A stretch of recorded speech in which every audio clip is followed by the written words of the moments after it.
Hey guys, I'm Alex from Sanzu Fabrications, and with this video I'm going to show you how I turned a $15 pair of boots into Marth's boots. Now these are part of my Marth cosplay series, so if you want to see more videos like this, be sure to subscribe.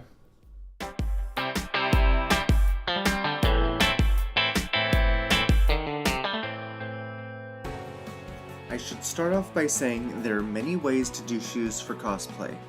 Some people don't pay attention to footwear, but I think wearing the wrong shoes ruins the illusion.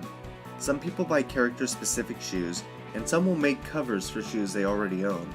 I choose to buy a cheap set of boots and alter them to get the most professional look possible. Marth's boots presented more challenge than I originally anticipated. The reference pictures make them look deceptively simple, but in reality they combined armor making, sewing, and embroidery. Shoes don't usually hurt my feet, so I went ahead and ordered a cheap pair of boots from Amazon for $20. There's a link in the description, but remember, since these boots are women's, they may be too small for some people. They were much taller than I needed, so I started by cutting off the tops of the boots to make them the right height. I then measured out where I wanted the 3 horizontal straps to fall. Since the boots didn't open down to the ankle, I couldn't sew anything lower than the very top. Therefore, the top strap would be sewn to the top of the boot and hold up the others. I used the reference pictures to estimate where the diagonal straps would cross and pin them in place. I then went over all the intersections of strapping to make a tube of knitting. There was no way to hide my sewing, so I used thread to match the straps to minimize their visibility.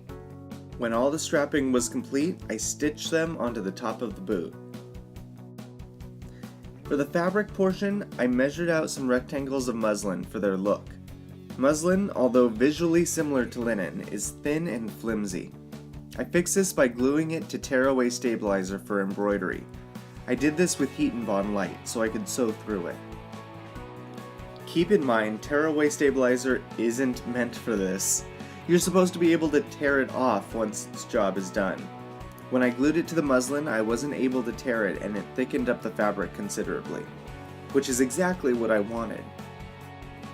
With my new, thick, stable muslin, I went to the embroidery machine. I really liked one of the pre-programmed designs, so I changed the thread color and omitted certain portions of the design that I didn't like. The result was a flourish that is completely inaccurate, but one that I couldn't be happier with. Once the flourishes were embroidered, I used a satin stitch to create the borders. Occasionally the machine would skip a stitch or two, so I went over the border twice to create a thicker, fuller look. By the way, when you measure out your fabric, make sure you measure correctly.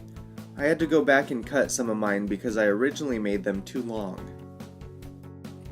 Once all the embroidery was done, I took a break from sewing to throw together the armor plates. I patterned these by covering the tops of the boots with plastic wrap and then masking tape. I drew out the shape I wanted, folded it in half to make the shape symmetrical, and cut it out.